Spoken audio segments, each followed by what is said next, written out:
Morning and good evening po sa inyong lahat. Ay, magluto tayo ng pancit Bicol. Ayan. Sarap ng hapon natin ngayon, pancit lang. Malapit na po maluto yan. Dami. Lagyan mo na yung gulay, yung mga sahog. Ayan po yung mga sahog. Oh. Wow, sarap. Sino manghihingi dyan? Sumutin mo, sayang. Sino manghihingi dyan? Bigyan namin. Ayan o. Pancit Bicol. Wow, sarap. Sino may gusto dyan, magsabi lang para bigyan namin. Kasi nga lang, ubos na itong mamaya. Wow, sarap.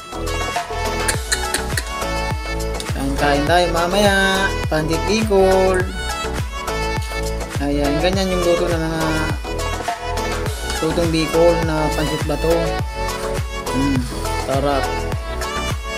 Sarap yung mga ka-landscape. Sino gusto magsabi lang para bukas dala namin ng ng kutsara lang sa kakawali. Ayan, sige na mga ka-landscape, lutuin muna natin yan ng maigi para maya maya kakain na kami. Kain tayo.